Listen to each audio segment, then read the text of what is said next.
Is this thing on? What's up, you sexy motherfuckers? Welcome to another episode of Dumb Blonde. Today, we have country's loudest curveball, Georgia's wildest export, and probably the only guy who could turn a college suspension into a viral country artist career. Mr. Gavin Adcock is in the building. What's going on, y'all? Dude, thank you for being here early. I appreciate that. I just when I showed up, got done writing, and we got in the car. So yeah, no, it was. I was like, what a gentleman, because normally I'm always here before, waiting on the podcast to start, and then you were here before me. They text me, they're like, he's here, and I'm like, oh shit. So I jumped in the car and ran over here. But thank you for being here. I got to do a lot of research on you last night because I am one of those people who was never really familiar with the music. I was familiar with the personality. Mm-hmm. Do you get a lot of that? Like, do people know you more for your personality than your music? Or do it's probably like 50-50, 60-40 music personality. Yeah. I mean, I enjoy being outspoken and just saying what's on my mind. And sometimes I don't mean to. It just comes out. And it doesn't bother me anyway. I think one of the craziest things was that I found out that you're a Libra. You have a birthday coming up, right, in October? And I was like, week. For a Libra, you are definitely outspoken, or like super outspoken. So I was like, where does that spice come from?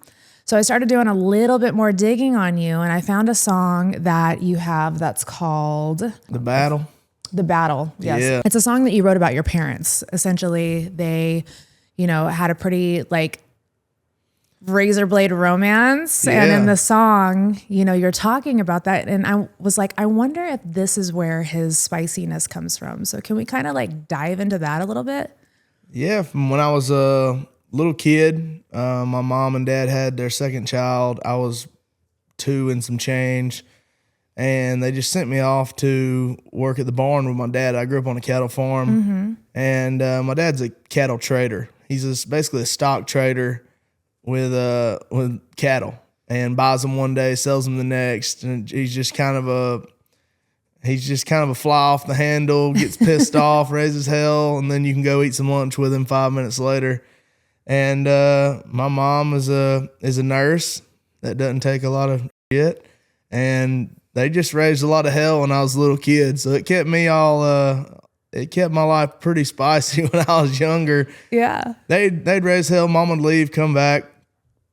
Next few weeks they'd be good, argue. Then I got old enough where I could argue with them, and we'd raise some hell. And then, but it definitely made me have some kind of fire. Yeah, absolutely. I love that you light up when you talk about them. That's really sweet. In the lyrics, it says, when I come home late and she's been drinking, she just wants to fight, so we do. So was mom a drinker? They all drank a little bit. Yeah. They've been through times where they just come home from work and have a drink, have a couple too many, just argue. But I wouldn't have took them any other way. Sounds like my kind of party. Me and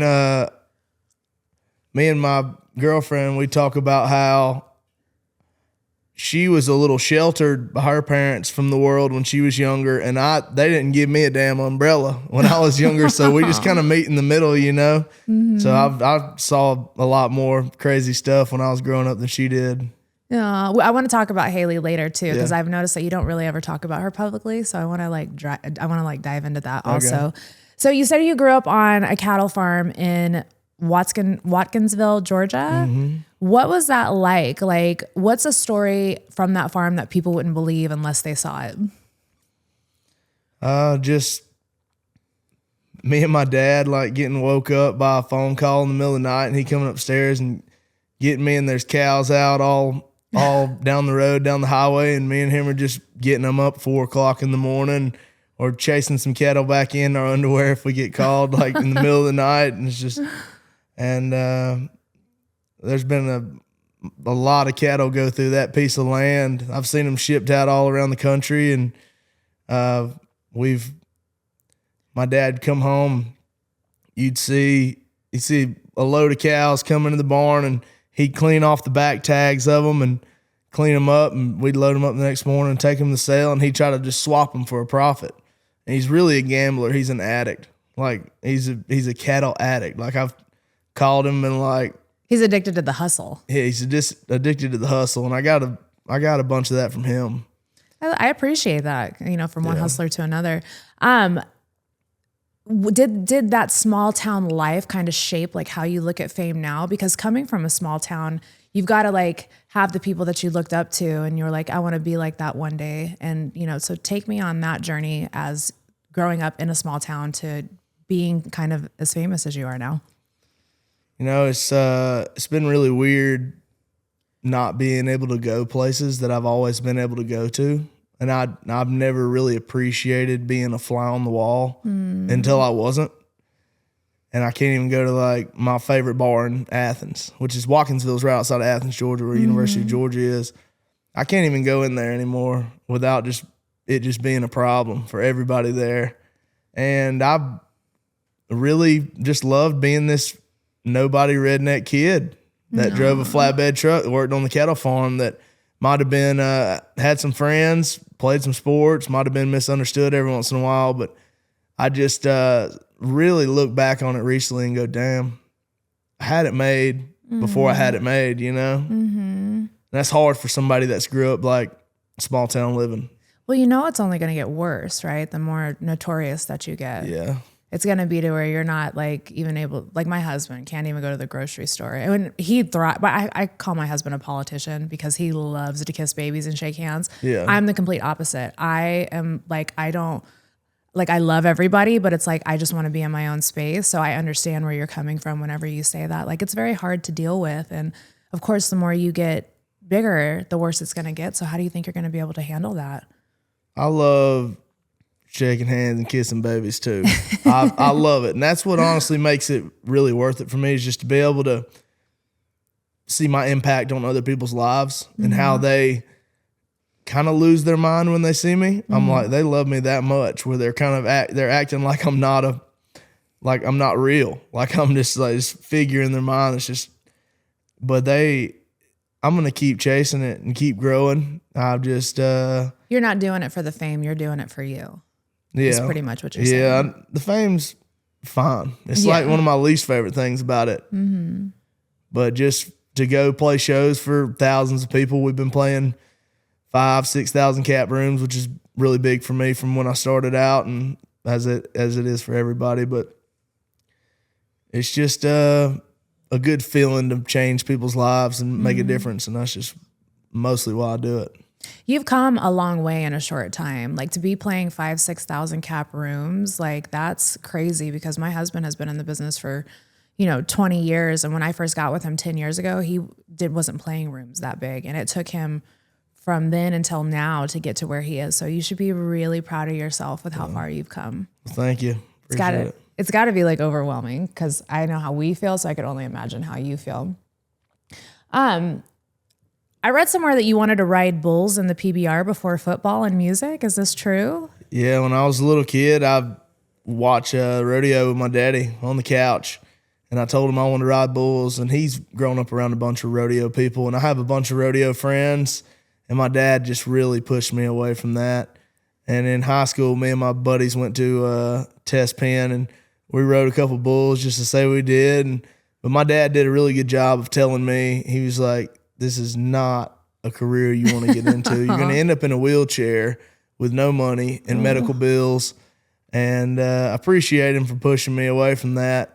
But I do love going to watch the rodeo, and I think those people are badass. Yeah. Is it like the adrenaline? Is it the toughness? Like, what was it that pulled you into? Because that's scary. Yeah, it was just it was the adrenaline. I've grown up on a lot of adrenaline, and just Daddy would hand me a gate, and he'd drive 30, 40 cows up the alley of our barn, and whatever ones he wanted to take to the sale that day, he'd say, go by, and he'd say, catch the other ones.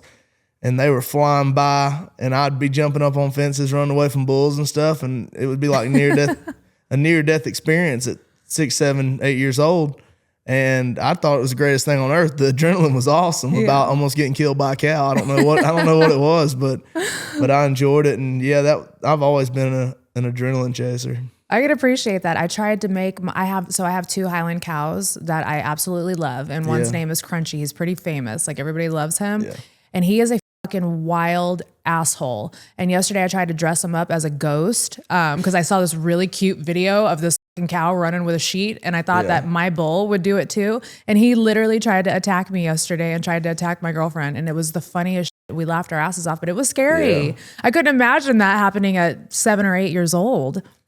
That's the only thing I knew. It was just like, here, boy, let's go do this grown man shit. Sink or swim. Heck yeah, and I'd go feed cows with him. He loved when I went because it'd save him some time. I'd get out and open the gates, and I just, that's what I'm working for, really, just to have a big enough ranch where when I'm 40, 50-something years old, I can just feed the cows, smoke a little and see the fam, I guess, you know? I love that. Did you ever get not addicted, did you ever get attached to any of the cows? Like, did they become like your pet? Because cows are fucking cool.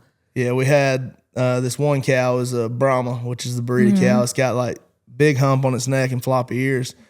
I was a little toddler, probably 1 to 2 years old, and we'd go out there and feed the cows, and Daddy would put me on her back, and she'd walk around, and I'd hold on to her hump. He wouldn't have to hold me because she was just a pet. Aww. And she lived all the way till I was probably like 13, 14 years old. She was probably like, I don't know, 16, 17-year-old cow.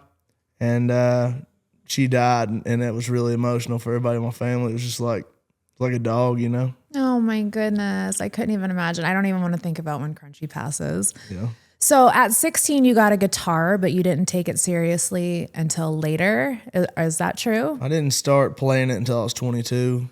Why not? You just weren't interested at that time? I was playing a bunch of sports. I was playing football, wrestling, baseball, and then just working in the summertime with my dad. And I just never got around to it. And I was always fascinated with music. Song would come on the radio when I was a little kid, and I'd learn the song, and then I'd want to sing exactly like they did. Mm-hmm. So I feel like that helped me learn how to sing a lot, just trying to match the notes they were hitting. Mm-hmm. And then 22 years old came, I tore my knee up playing football, kind of come to the realization that was probably going to be the end of football. And I was not enjoying ball as much anymore because you get out of high school and you realize how much business college football is. And how when things are going good, everybody's your buddy, and when things are going bad, everybody's pointing the finger and hate each other. Yeah. So that really, and I still love football. I watch football. I gamble, bet on games every weekend. But I always look and go, God, I'm glad I'm not doing that anymore. Yeah, I've heard you talk about how toxic that environment was for you. And I think that that's actually really cool that you are speaking up about that, because not a lot of people who were in your position would. And, you know, like, kids want to play ball so bad that they're willing to like kind of deal with the abuse. Yeah. And so you speaking up, I think, is really cool because, you know, other people will be able to follow in your footsteps. I think it's crazy that you got kicked off the team. So for people who don't know the story, I know you've told it numerous times, but what exactly happened? You were playing for Georgia Southern. You tore did you tear your knee first, or did you tear your knee after the bus incident? I tore it before. I texted Buddy on Sunday and said, hey, you want to come down to Georgia Southern and play some music with me? I'd played guitar he had played guitar, and I'd sang a little bit in college because I couldn't play guitar at the time. Mm. He said, yeah, I'll come down Wednesday. Well, Tuesday I tore my knee up. And I played with him when he got there in a big cast, started riding, did rehab, got all the way back to the season, and was barely healthy enough to like even jog around. But I was like, screw it, I'm a competitor, I want to play. Mm-hmm. So I went to go back in fourth game of the year. We take these school buses around the campus and go past the bars and all the tailgates, and we go to the fraternities and sororities. They stop the buses and they shower the buses through the windows with beer and champagne, and everybody just ends up going into the locker room sticky and just I don't know, it's just what they've done there for years and years. And the exit of the school bus was broken open. These buses are old and ragged out, so I was surfing the bus going past the fraternities and sororities, and I looked down, and a guy that I knew had a beer, he threw it to me, and I chugged it down. We played the game, lost by a touchdown, and The next day, Barstool posted it. It blew up. Fucking Barstool, they're always fucking shut up. I love them though. Yeah, they helped me out and fuck shit up that day. So it's a double-edged sword. But right. And then I got suspended for a week from that, and then they brought me in there about 2 weeks later after Barstool had shouted my music out as well as the Chug and the beer, so that helped me get a little spark. They brought me in there. Everybody was toxic. We were 1-4. And just brought me in there and was like, look, we want you to be on the team, but you can't be on the team if you're going to keep posting about your music. You got to go if you're going to post throughout the season. And I was like, well, I'm just going to take off of my music. So we parted ways. I had that chip on my shoulder, and I just started letting out songs one after another. And I had that in mind all the time. I was like, I'm not going to let these people be the end of me.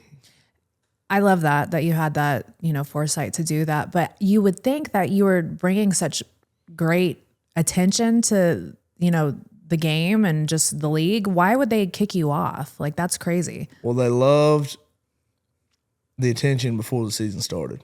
Gotcha. And then we won the first game barely. I wasn't playing. And then lost the next 2 games. And I came back that game, chugged the beer on the bus. That was just big. We lost. If we'd won the game, it wouldn't have been a big deal, but we lost, so everybody was just pointing the finger, and I was the person getting pointed the finger at because I chugged the beer on the bus, and I was like, whatever. Yeah. And when they figured out that we weren't going to do very good that season, they were like, we got to keep everything quiet. We don't want a bunch of media going around. Everybody ended up losing their job at the end of the season because we played so dang bad. But I think they won one more game after I left, so I was glad I got out of there. Yeah, absolutely. So let's rewind because you had said that the Barstool clip pointed towards your music. So when did you actually start doing music? Was this while you were down with your knee hurting, or take me on that journey? Tore my knee up that Tuesday. Dude come over. Wednesday, we played a little guitar. I had my surgery the next week and went home. My mom picked me up from Statesboro. I rode 3 hours back home to Watkinsville with her. And I sat on the porch and didn't really know how to play guitar very much. So I started writing off melodies. I'd come up with melodies and find a time. And I wrote, 6 or 7 songs in the first 6 or 8 weeks of me being on the couch. And I'm not an inside person. So it was a good way to cope. And I started talking to people about booking shows. I hit up the best place to play in Statesboro. It's called the Blue Room. I said, hey, I'd love to come play one night during syllabus week. If y'all pay me a little bit, I'll come over there and play on a night. And they were like, well, we can give you free drinks and stuff. I was like, no, I kind of got something going. I'm the only athlete around here playing any music. NIL just started. I'd love to make a little money. So I went to their competitor across the street, Southern Social. And they were like, yeah, we'll pay you $300. I was like, hell yeah. First show ever, we're going to make $300. Which is actually really good. It was good. It was good for that time. And I introduced the acoustic guitar player to the electric guitar player to the drummer that night on the stage before we started. I was like, yeah, this is so-and-so. They all met. We played 24 songs. It went great. Everybody came to Southern Social that night, and Blue Room didn't have a very good night. And the owner come up to me. He was like, man, it was great. Here's $500. Slapped $500 in my hand. I was like, hell yeah. I was like, I didn't think that was going to happen.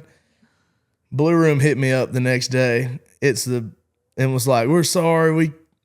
We didn't listen to you when you asked us to let you play the first time. We'd love to get you on the books for something later. And that was the place I wanted to play. It's just a better venue. So I played outside there one time, made $500. Year and a half later, we came back to Statesboro. I sold 300 tickets inside. The next time we came back, we sold out 800 tickets. And we're going back in 2 weeks for the biggest Blue Room show they've ever had, 5,000 tickets. Yay. That's been real fun to look forward to. How does that make you feel? It's great. I feel like I accomplished what I wanted to accomplish there. So yeah, that's amazing. I'm really proud of you. When you were sitting on that porch writing all of those songs, what was the song that you wrote that you were like, you know what? This is going to fucking work for me?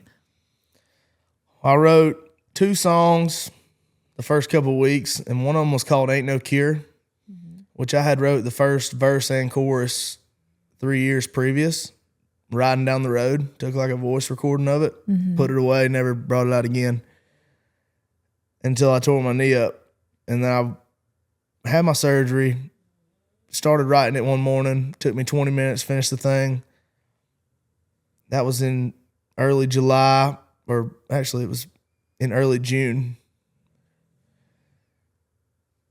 And we got in the studio in July, cut it, let it out in August, and it just went platinum. It was my first song I ever let out, which was just blew my mind. That, I mean, I was showing people the song when they'd come over and they'd be like, that's really good. And I was like, yeah, whatever. I don't know. I really don't know. I like it. And then I wrote this song called Thriving Here that I still play at the shows. And it's just a song about when you're down and out and you really, really are looking for your silver lining in life that's going to get you back on your feet, that's going to make you feel whole again. And that song's been a real staple of my career. I've got a clothing company I'm coming out with called Thriving Here Co. So that's just going to be my Pearl Snap company. So that's one of my favorite songs I've ever wrote. Your sound reminds me a lot of like real cowboy music, like George Strait, like stuff, like kind of like, dare I say, Texas country. Yeah. Because I feel like we got away from that sound for the longest time. And I feel like you're kind of leading the charge of bringing that back. Do you feel the same? I've really enjoyed old cowboy music my whole life, from Waylon Jennings to George Strait to more modern, like Red Dirt type stuff. And I love Red Dirt. I just like how unpolished it is. And I was one of the first people in the Southeast to come out of the Southeast making a Red Dirt sound. Like, you didn't have to wait for a Texas band to come to hear some dirty rock and roll Southern rock music, you know? Who were some of your inspirations growing up besides Waylon Jennings? Yeah, I get the Waylon comparison a lot just because I've got like his complexion and his like you do have a little bit of the resemblance. I wear the vest and stuff, but I don't ever sit down and write a song and go, I want to be just like Waylon Jennings. Right. I'm a big fan of him growing up. I love listening to Alan Jackson. Some of Alan Jackson's more serious. I mean, he's got great boat party songs, but his like more serious stuff that he's wrote, like Remember When or Sissy Song, or just I'm a huge sad Alan Jackson fan.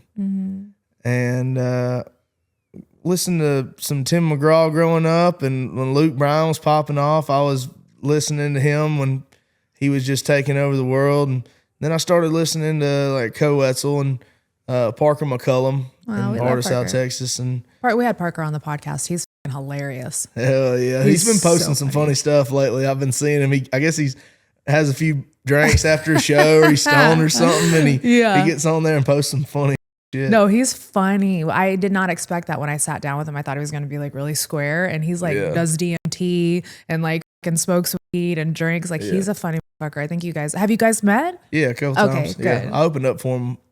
That's right. One time, I don't know, 3 years ago. No, that's awesome. When you write music, do the lyrics come to you first, or do you have to have a melody before you can apply the lyrics? My ADD is so bad, it's never the same.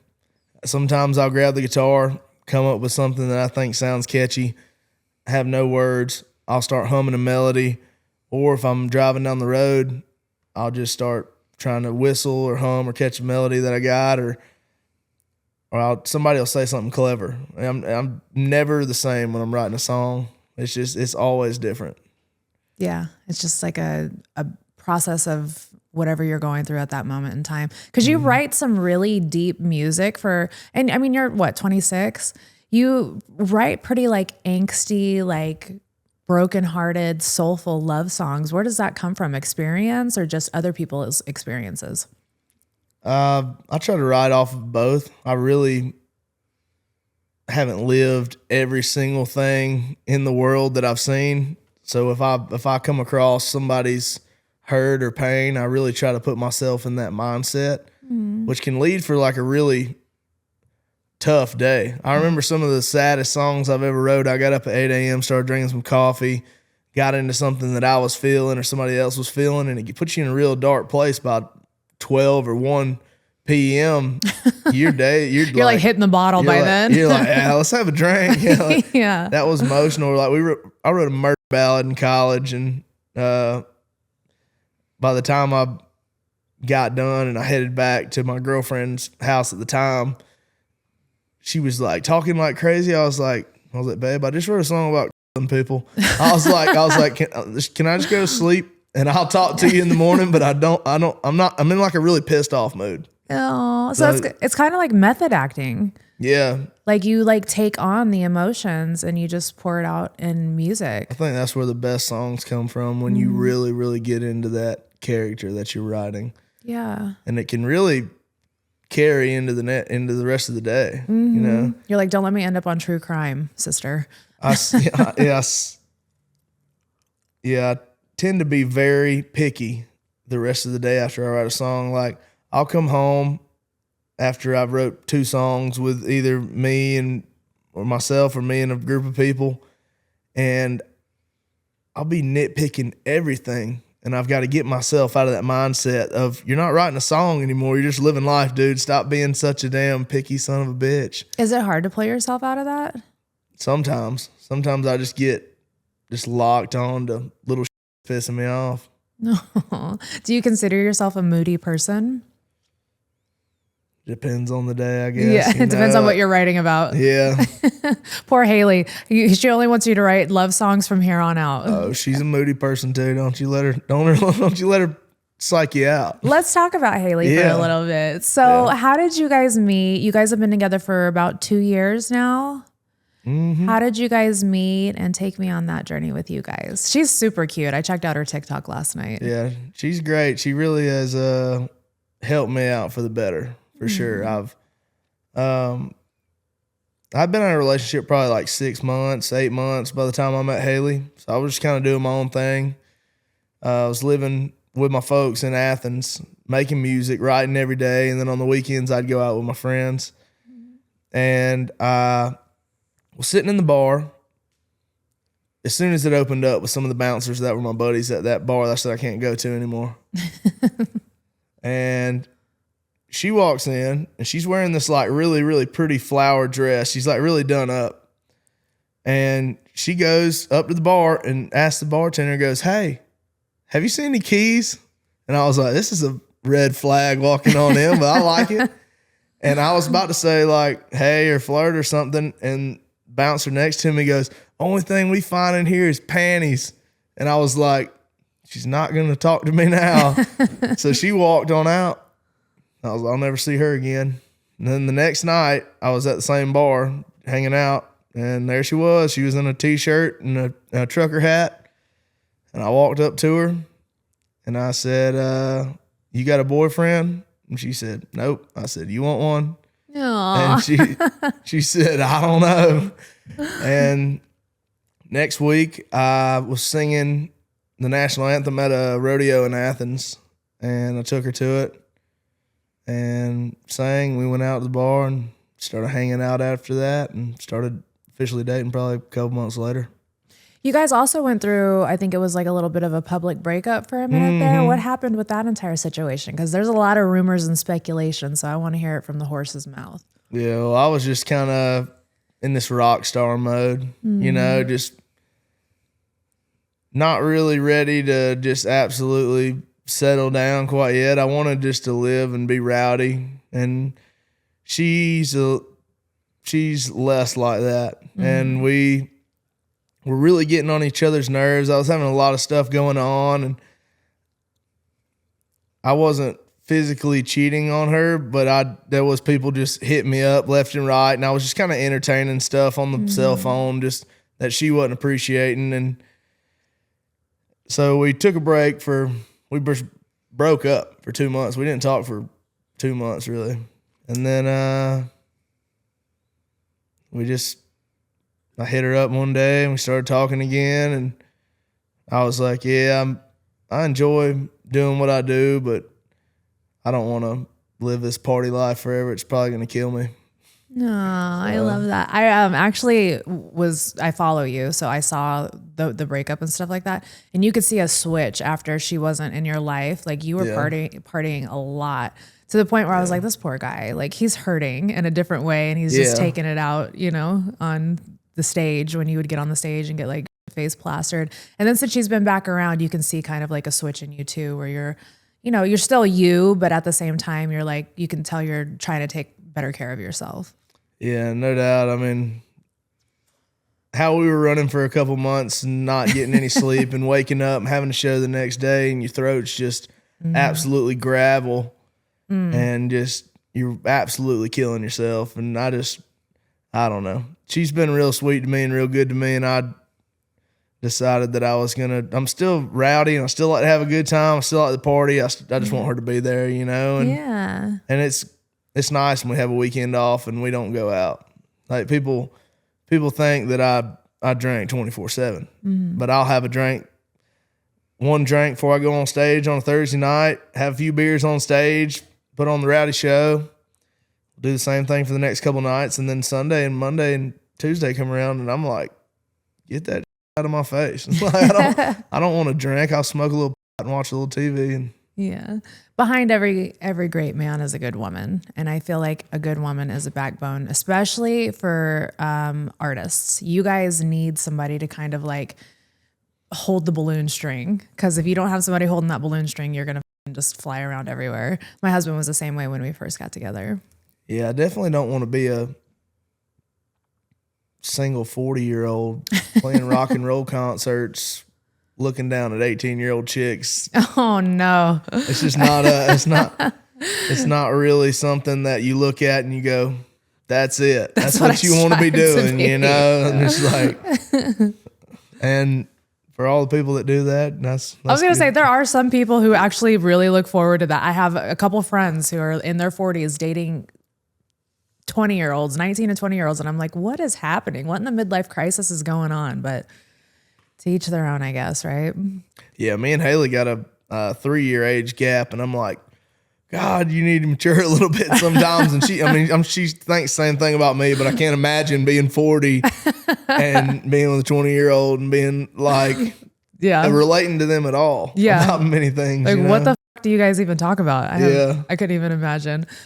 So you've dropped 3 albums: Bonfire, Blackout, Actin' Up Again, and now Own Worst Enemy. Mm-hmm. How do you hear your sound evolving across these records? I think the songs overall are getting better, written and produce wise. Mm-hmm. Bonfire, Blackout has some really good songs on there that I still play to this day. Probably like out of the 14 song album, I think I still play 5 or 6 of those songs at concerts. And each album's getting where I play more of those songs at the concerts. Mm-hmm. I didn't know what I was doing during Bonfire, Blackout. Mm-hmm. Anything that we recorded in that studio was like lightning in a bottle. It was like, how did we get this to sound this good? Or like, that could have sounded better. Yeah. And now there's just a little bit of a method to the madness, where my ears have got better to listening to specific things. Mm-hmm. And the writing's definitely matured. I wrote Bonfire, Blackout 99% by myself. Mm-hmm. I probably wrote, and I'm on all but probably 2 or 3 of my cuts ever. I think I got probably like 65 songs out if I had to guess, and I've only cut 2 outside songs. And I only take outside songs if I'm listening to this song, I'm like, damn, this is good. Mm-hmm. If I don't cut it, somebody else is going to. Some people were like, yeah, Gavin doesn't write his own songs. I'm like, well, I write 99% of them. If that ain't good for you, then that's whatever. I don't understand why people get so hung up on stuff like that. Yeah. You're making music. Even if you weren't writing the song, you could be co-writing it. Like, there's so many factors that go into writing music. I hate when non-musicians or people who aren't in the industry judge people who are in the industry. It's like if we went and told welders how to fucking weld a straight line, you know? It's like, leave us the alone. It's ridiculous. Own Worst Enemy has 24 tracks, which is crazy because most albums are like 10 to 12. Like, what was that like writing 24 songs? And in your mind, were you like, you know, just keep adding songs, or what was the process in adding so many songs? When I let out that first song, Ain't No Cure, I didn't have a song to go after that. Mm-hmm. And if I talk to a young artist nowadays and they hadn't started, they go, you got any advice? I said, I would write as many songs as you can before you start. Because once you let that first one out, you're on the clock for the next one if it splashes. Mm-hmm. So after that, I told myself I will never not have something else to let out. So I would drop a single and I'd write 3 to 5. And I'd drop a single and I'd write 3 to 5. And sometimes I'd write 8 to 12 in that 4 to 6 week period that I didn't let something out.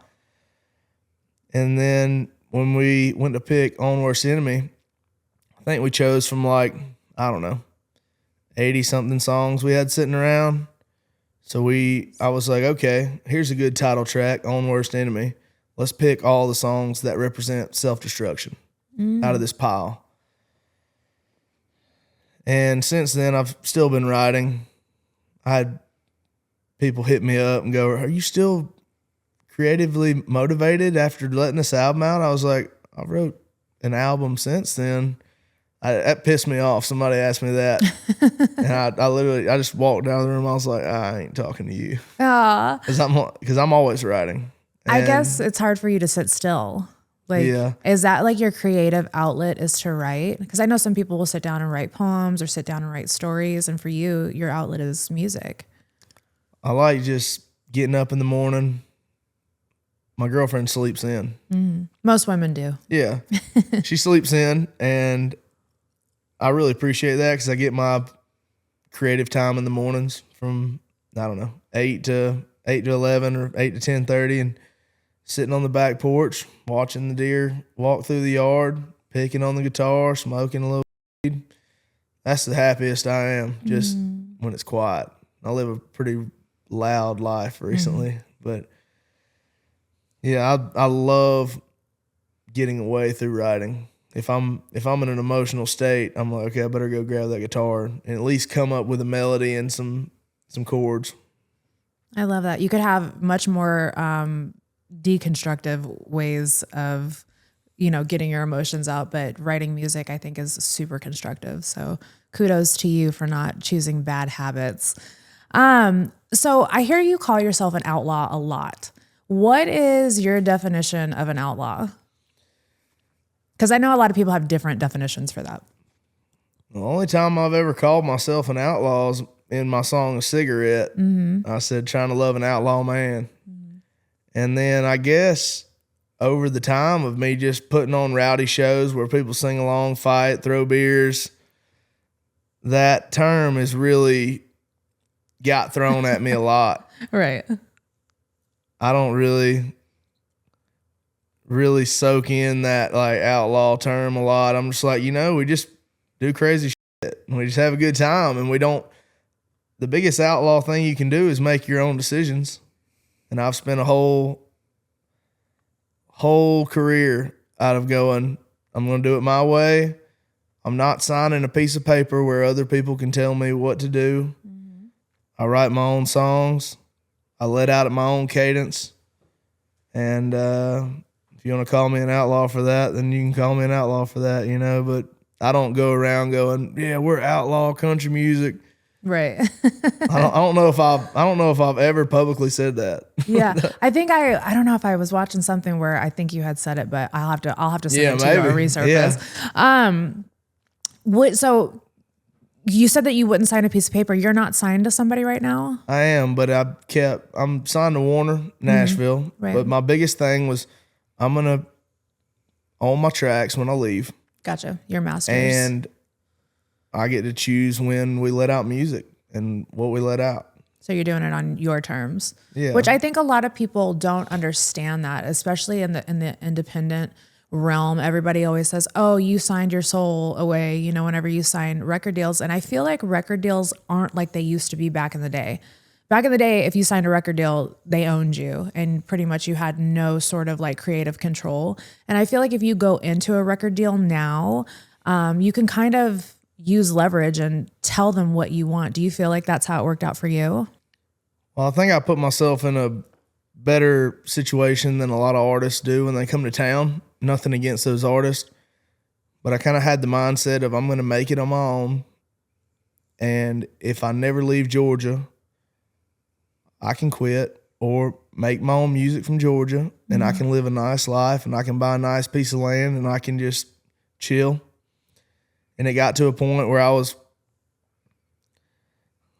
tell people this, I say, I made my first $1 million before I left living with my parents. And I think that's awesome. People are like, why were you living with your parents if you're making that money? I was like, because I love them and they're cool ass roommates. Like, they were hell when I was younger, but as they've got older, they're badass roommates. And I don't know. I really, really felt passionate about making it on my own before I went to Nashville and started writing with people. And that was a chip on my shoulder that I felt good about. And then I got to a point in my career of, I want to play the biggest shows in the world. I want to make this as big as I possibly can. I want to reach the most amount of people. And I'm really proud of all the people I've joined up with in Nashville and all the people I write with. They understand me. Warner really understands my plan and my process, and they've done a really good job of going, all right, kid, we trust you. Go do your damn thing. Instead of trying to hit the brakes or don't do this. And we're going to keep doing it how we've been doing it. I love that for you. You were just talking about your family, about how they're like cool ass roommates. There's a song that you have that's called Need To, where your mom's voice shows up as kind of like a narrator. Mm-hmm. How much of family in real life bleeds into your writing? A good bit, a lot more recently than it did at the start. Mm-hmm. I've let out a little bit of everything from like more punk rock sounding country music to traditional to just like straight up bluesy and then like radio songs. And I just like to touch a little bit of all of it within the genre. And at first I had the mindset of let's write party songs. Mm-hmm. And I still love writing party songs. I've still got a ton of them that I'm sitting around and I'm going to get ready to let out. But I've been writing a lot more wholesome stuff lately as well. Just a lot more life stuff. And my family has been a lot more influenced lately on a bunch of those, which I'm really excited about, starting to let out a bunch of those through this next year.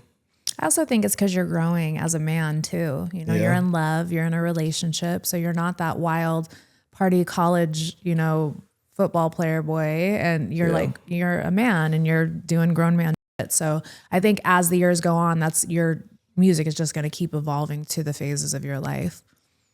Yep. So let's talk about life on the road. Yeah. Going from tiny shows to festivals, what's the craziest fan interaction that you've had so far? I used to pull this camper around to my first shows. And the first show I ever played was in Birmingham, Alabama at the Zydeco pub. It was like 400 people. I bought this camper for $16,000 and we used it as the green room because most of these places didn't have a green room. And after that first show, we were like, let's party in this camper. So, I mean, we had probably 35, 40 people inside of a, I don't know, 24-foot camper. That thing was rocking, squealing at all edges. How big was this camper? Just a little mini camper? Yeah, it was just a 24-foot, had one bedroom and two little bunks and a bathroom and a little slide. And I love that you make the best out of every situation. Hell yeah. I actually sold that camper last week. Somebody bought that? It was ragged out. Do they know the hell that it probably went through and some of the shit that it probably saw? So we've got guy that's worked for us forever. And his friend wanted to buy it. And I told the guy that's worked for us forever, I said, I'd rather not sell it to him because I'd rather sell it to somebody I don't know and they just have to deal with what it comes with it. Oh, no. So he came over to the house and was talking to me. This was about a month ago, but he just picked it up because he had to get the money. And I told him, I said, the roof leaks, the sewer leaks out the back because I've dragged it all around the southeast. No. It's got water leaks on the inside, probably a little mold and stuff. I was like, I'm telling you now, if you want to buy this, you know the problem, so you're not mad at me later. He said, oh, I want it. And I was like, all right, $14,000. He took it. So $2,000 off, and we ragged that thing out. And it's gone. It made me kind of sad, though, because that was home. It was memories. We lived in there for probably, 6-8 months traveling around the country. That is so funny. My husband had a van that he lived in when I first met him named Bertha. Yeah. And it was the crustiest van I've ever seen. It had condoms on the floor, used ones. It was so like M&Ms, like fucking blunt wraps. Like it was the most disgusting thing I ever saw. And I still fell in love with this man. Yeah. It was crazy, right? Like, why do you guys all have, in the beginning, you guys all have a Bertha? It seems like it, right? Yeah. And then you guys are so attached to him. He did not want to get rid of that fucking van, dude. Big ass brown van. I think that was some of the most fun I ever had on tour, and because I'd drive that camper, 3 or 4 people would ride with me. The rest of the band would also drive. So we'd be telling a venue that wasn't big enough to go, hey, we need 6 or 7 parking spots. And I would be so stressed all day.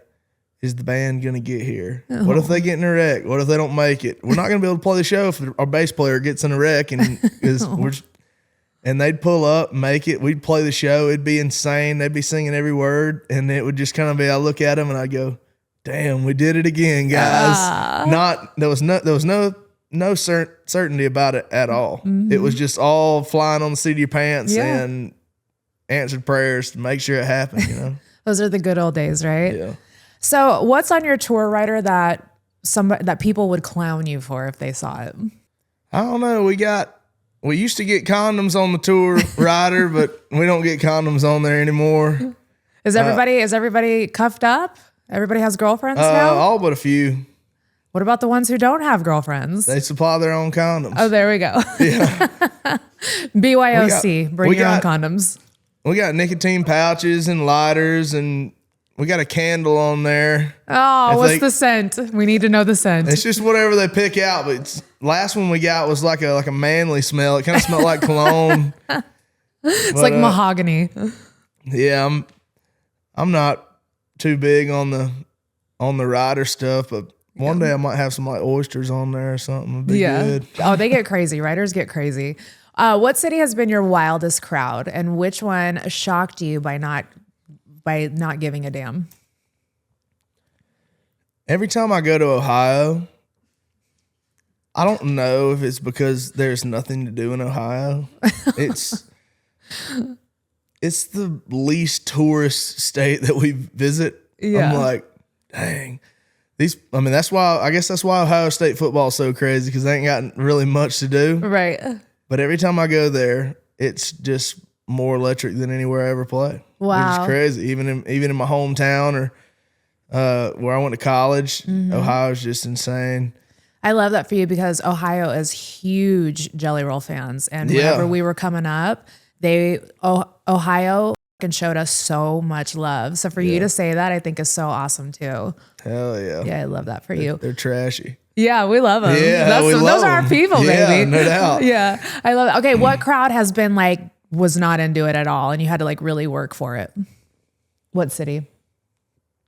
I played in Fort Smith, Arkansas 2 times, and I didn't like it either time. Arkansas? Yeah. I don't want to talk about Arkansas because we love all of our fans there too. I know. But and my favorite water is from Arkansas, but every time we go there, it's hard. It's a hard crowd. You're gonna win them over. I don't know why it's such a hard crowd though. I feel like they don't express their excitement, maybe they hold it all in. they're kind of like reserved or whatever. All right, so we're gonna get into a little bit of your controversy and public moments. And I was fully prepared to kind of like ask you today, like, hey, Gavin, you know, like, why did you run away? But then, I'm talking about the Zach Bryan situation, but then I went and like scoured the internet and I never once heard you say that you wanted to fight Zach Bryan. Am I missing that? Or did you only say that you don't think that it was okay for him to treat fans the way he did and that you don't think he's a good person? Yeah, I just said that on another podcast that I didn't really appreciate how he reacted to a 14-year-old girl's "why didn't you sign my stuff" message and telling her to get off my dick, which is just a childish thing for a 30-year-old to do. He told her to get off his dick? Yeah, on TikTok, and commented on her post and said, "Get off my dick, you're not entitled to anything." So I sat there all day and I thought about it and I was like, that's fucked up. I was like, nobody's gonna say nothing about it. So I did. And he decides to show up at my show in Oklahoma at the Born and Raised Festival. Goes on stage with Gabriella Rose, which he has a song with. I saw that.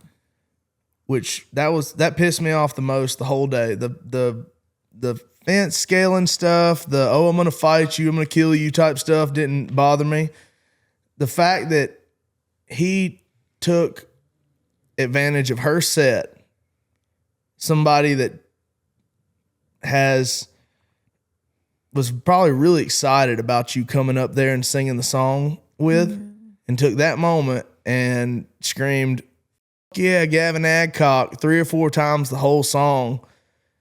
She had to feel like sick because I've only been just super nice to Gabriella. I'm a big fan. I love the way she sounds. And that rubbed me really, really wrong that day. Yeah, it's definitely hurtful, his actions. And he just paced around the inside of the festival all day, drunk as hell, throwing up in trash cans, going up to other artists, treating them like shit, their crew like shit, and just asking, "Where's Gavin?" And when I got to the festival that morning, they said, "Hey, Zach's coming today. He's probably going to try to start some shit to get you to not go on stage. So just be aware of that." And my crew was smart enough to go, "Yeah, he's going to try to pull some shit so you don't get to play this show for 10,000 people 30 minutes away from his house." So I had that on my mind all day. And when he pulled up on the other side of the fence, I was just chilling out there. He started coming after me. So I was like, let's see how mad I can make this fucking guy. So I just started. Your trolling capabilities are fucking A1. I just want to let you know that. I mean, I started off my career in a public image of slander and hate.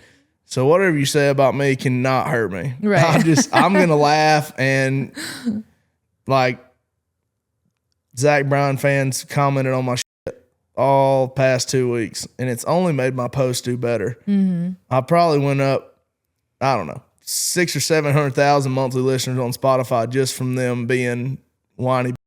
Right. And yeah, I did fuel the fire for that whole next week. I posted a bunch of shit to keep them going, whatever keep them talking. Yeah. And do you ever think that it could go too far? Like, do you think trolling can go too far? Are you always conscious of what you say and what you post to make sure that it doesn't get too crazy? I just don't know how far, how far is too far. You know, I'm not really sure. I mean, I'm not saying anything. Yeah. Like, my opinions about Zach are an opinion of a quality person that's got some meaning to it, of like, yeah, you shouldn't be doing that stuff, or you shouldn't be acting that way, or you shouldn't come and use a young girl's set to have a public beef. Like, it's just. Well, I was actually really surprised because I thought that you had gone publicly and said you wanted to fight him because the way the internet was reacting. Yeah. You know, they were like, "Why Gavin ran away?" or, "Zach is crazy." And I was just like, what really happened? So when I dug deep and I looked, you literally just said you don't think he's a good person. And that was his reaction, which honestly, it was kind of like case in point. Like, this man lives in the public eye, and for that to set him off to want to climb a barbed wire fence, I don't know if he ever like looks back at what he does and he's kind of embarrassed, because I know I would be like, dude, this person just said he thinks I'm a bad person, and I literally just proved him right. Yeah. It's just you think being one of the biggest artists in America, you would just have a little more sense. Has he ever DM'd you? No, never tried to talk to you? I never talked to him besides that interaction at the fence. And I told him when we first started arguing and raising hell at the fence, I said, Zach, I'm not fighting you, dude. I'm about to go out here and play a show. He goes, dude, you act like I've never played a show before. I'm like, obviously you play country music, dude. But then he just kept coming at me. So I was like, I'm just going to stir this up and see what he does. And I told everybody, I was like, roll the cameras. Well, I was like, y'all watch this shit. And I have a security guard, and they had festival security. And as soon as he jumped over the fence, I take off towards Zach. My security guard's tackling the fuck out of me and going, no, you're not doing that shit. So. Yeah, I get it. And I love that you actually respected the festival, because that is, one, you respected the fans so that you could show up for him. But two, you also respected the festival because that's your business. And if you would have gotten in a fight there, that could have affected other business, situations for you in the future. I hadn't played in Oklahoma in probably, I don't know, nearly a year. So instead of fighting Zach and getting arrested, the biggest win I could do is go out there and play the rowdiest, most badass show. And I really gave them the energy that night. I pulled out everything I had on the stage to make it the craziest shit. And I'm proud of my decision to not fall into his trap and ruin the show.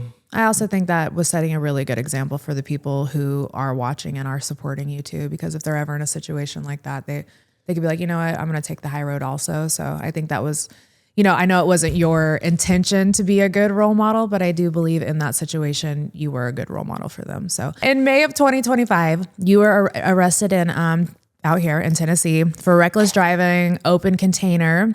The headlines blew up. What part of that story did people get wrong? Because you know how the internet it's like a wildfire. Well, I've got this old car. That was one of my dream cars when I was a little kid. It's a 1973 Dodge Challenger.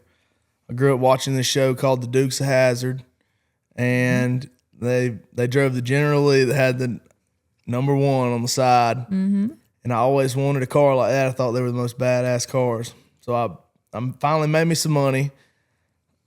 I was on the way to a show, found it on Facebook Marketplace, called my manager Saxon, made him go to the bank, get out $40,000 cash, and drive up to Louisville, Kentucky from Nashville and pay the old man. I was like, Saxon might get shot at this old man's house, but yeah. Saxon's here, by the way. Yeah, Saxon's over here. He went and did it, got it for me. I put a good bit of money into it. It was to me a really good steal. It was $40,000. I probably put, I don't know, $50,000 into the car to like get it just absolutely perfect. The man told me it had some problems that needed some things changed out, and I got it kind of like the dude got the camper. Yeah. And I wanted to take it on just a ride one night. Joyride. A few days before, I was cleaning out in the garage. I was sitting in there, I was having a beer, cleaning the dash off, wiping everything off, and I left the beer can in the floor. And when I went for my drive, I got pulled over going 103 and took me to jail for reckless driving and what was the other thing in there? Open container. And the open container is probably why I went to jail, because it was sitting in the floor, and I said, you can breathalyze me right now. I wouldn't be driving around town doing this dumb shit, drinking. Did they? No. He said, no, I don't think you're drunk. But they ended up taking me to jail. I sat in there for 5 hours or something. Got up, headlines, whatever. I was like, I ain't really worried about it. Went to court a few months ago, got that all cleared up, had to pay court fees. So I just took, but I talked to an old man when I first started out. And he said, you take every negative situation that happens to you in this business and turn it into the best positive that you possibly can. And I had this song about blacking out and going to jail that I wrote a long time before that. Morning bail. Sorry. So I just told everybody I was sitting in jail thinking, I was like, what am I going to do to make this work out? And I said, well, let's just put out a song about getting arrested that I didn't know that was going to happen. And then we sold mugshot tees. Do you feel like you kind of manifested that by writing Morning Bail before this even happened? Do you believe in that? Like if you write a song before it happens? I do believe in manifesting stuff. So, I mean, but I wasn't sitting there writing Morning Bail going, yeah, gonna get arrested, you know? It's just like, but yeah, they go, how'd that work out for you? I said, well, considering that I had to, when they towed my car, they drove it at the impound lot or took it for a drive, messed up my motor. I had to get a new motor for the car. Had to pay my ticket, and then I had to pay like $4,000 in lawyer fees. So I'm $24,000 in the hole from that. But I probably sold about $150,000 worth of mugshot tees since then. Go. So there's little kids and husbands and wives wearing my face on the couch right now or out to dinner. I love that. And so it just worked out. I feel like you get that hustle from your dad. Yeah. Because you definitely have a horseshoe up your ass with a lot of things. Like you seem to have, like, I tell my husband that too. Like anything he puts his mind to, he can conquer, and you have that same effect. Like if you say you want something, you go and get it and it happens. And like it just keeps happening for you. So I think that's actually a really cool momentum that you have going on. I got to credit my mama for some of that too. Yeah. Because when I was a little kid, if I wasn't doing good in school or I was doing bad, mama was the first one to really get on to me and be like, I'm not going to tell your daddy, but if you don't get this right, he's going to know. And I was the first of 3 kids, and I got my ass whooped every week, at least twice. So you're the oldest. Mm-hmm. Okay. They whooped my ass, and then they whooped my sister's ass a little bit less. And by the time my little brother come along, they weren't whooping his ass. Yeah. And I was pissed. I was a teenager. I was like, why aren't you whooping his ass? They were like, it didn't work. Yeah. So we just quit. You broke him in. I guess. Yeah, that's how it was with me and my sister too. I got all the she like got nothing. And is it the same for you and your siblings? Are you guys all like different personalities because of how they were raised? Or are you guys all the same? We're totally different. Yeah. All 3 of us. Yeah. I'd say me and my sister are a little bit closer in mindset than me and my brother. We're all pretty close, but me and her are more similar than me and my brother. He kind of had to deal with us like going to sports and doing all the stuff, and I was doing a bunch of stuff, she was doing a bunch of stuff, and he was kind of like getting drug along all the time. Yeah, because he was the baby. So he's very like self-aware about things. He's seen a bunch of stuff. I was a little 14, 15-year-old kid just cussing like a sailor in the house. My little 9-year-old brother running around. He's hearing every single thing I'm saying. Does he look up to you? I think he does. Yeah. There's been a time where like I got arrested before the week before, a couple days before his high school graduation. Mm-hmm. So he was kind of upset with me that he felt like I like stole his light, and I felt real bad about that. Aww. And then I went to let my album out, and it was on August 15th, which was his birthday. Oh. Which he's a Leo, so he's emotional. It's just the way that it fell. It was like, okay, we've got this song, and this is going to be a good day to drop the album. He texted me this long text about how he was pissed off at me for letting it out on his. I'm like, I wasn't thinking about it like that, dude. I wasn't trying to steal your light. Aww. But he's went to college recently. He's going to college at Georgia Southern where I went. Mm-hmm. He's really coming around to like understanding a lot of things to me. He got away from home. He's making his own decisions, and I think me and him are growing closer and closer ever since he's got to college. He's kind of understanding, you know. How old is he now? 19. Oh yeah. You guys are just, the older he gets and the more, he matures, you guys will definitely get closer and closer for sure. Yeah. So do you feel like people just take what you say and kind of like run with it? Do you feel like everybody's already against what you're going to say? Because like the situation with Beyonce, you had said that you don't consider her country, and that kind of like set the internet on fire. And you do stand by that, because I've seen in other in other podcasts that you've said, I truly do believe that. Do you feel like, because I don't feel like anything you've said is that crazy to warrant the press and the storms that they cause? Well, start off, I listened to Beyonce with my mom growing up in the car. She has some incredible music. She's very talented. I don't think she appreciated the country genre or what it's about or the people or anything that goes into country music. I think it was kind of an invading thing of like, I'm going to just go let out a country album and label it as country and take my 50,000 monthly listeners and just go over here and do this. I didn't say anything off the wall. Yeah, I didn't think it. They made it crazy. And her fans started coming into my page and commenting bees. The beehive don't fuck around. I mean, but they weren't hurting anything. Yeah. They were just making the post do better.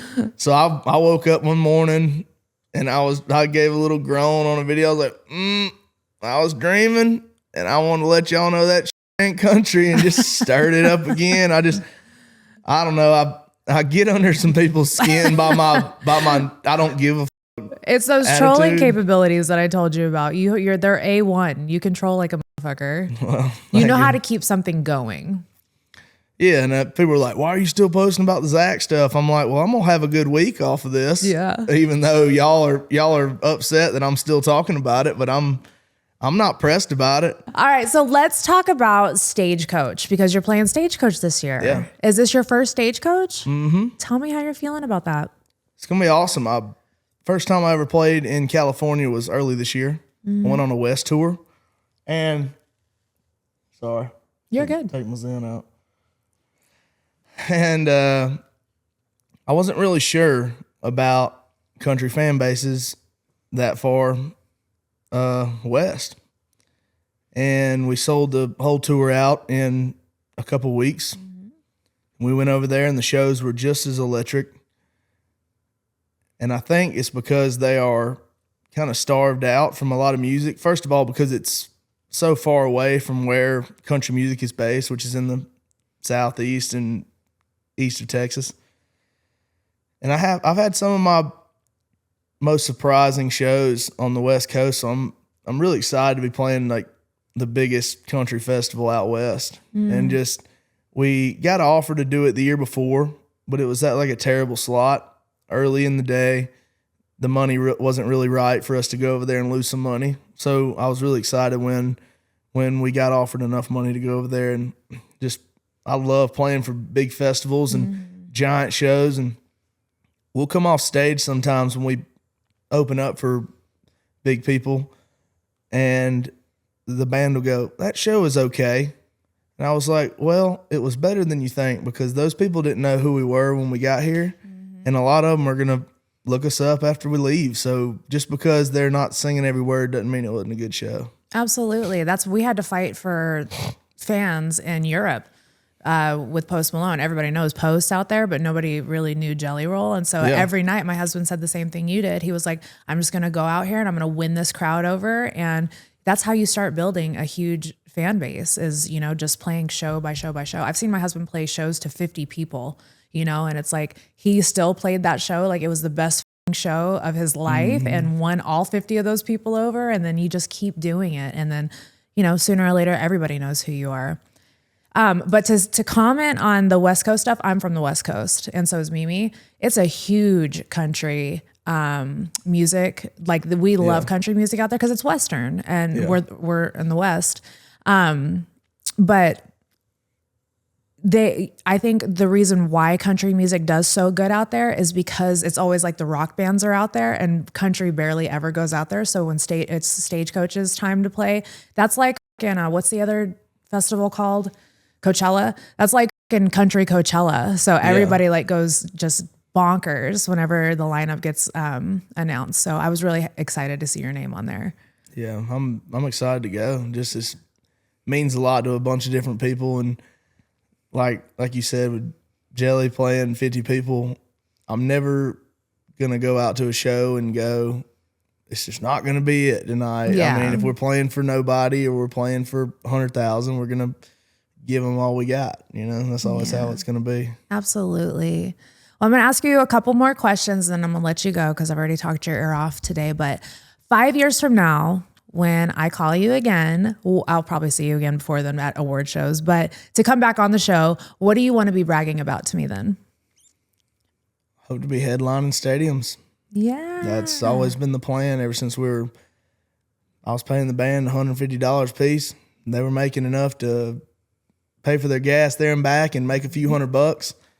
I just told them, look, guys, y'all stick with me. I'm going to work my ass off, and we're going to be headlining stadiums one day. Just stick with me. So we've been continuing to grow, and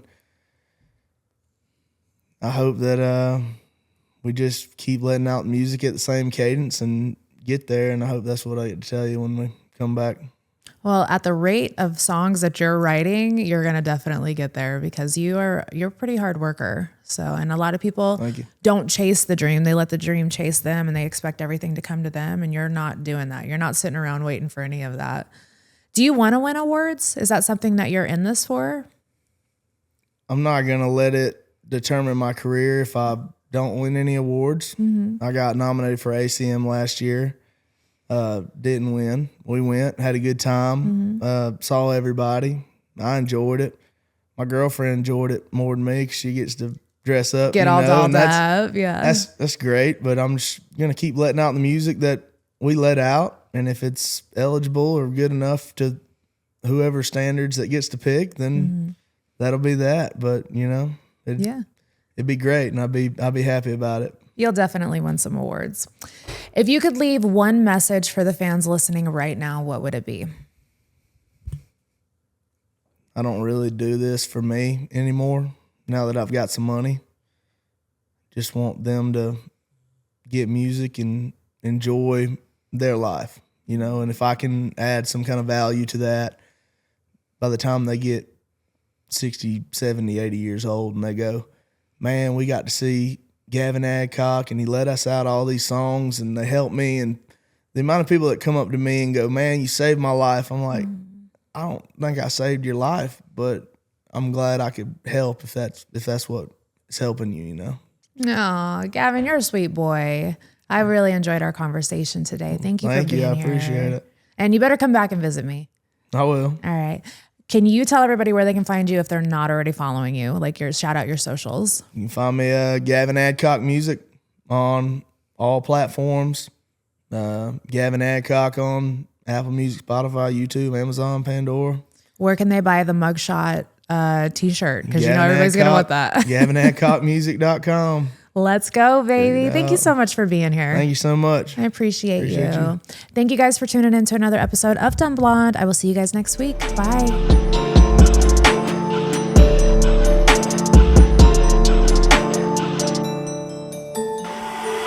Hey guys, if you want to hear the uncensored version of this, head over to our Patreon at dumbblondeunrated.com, where we have all the fun, all the unedited stuff, all the explicit stuff. Come on over. Goodbye.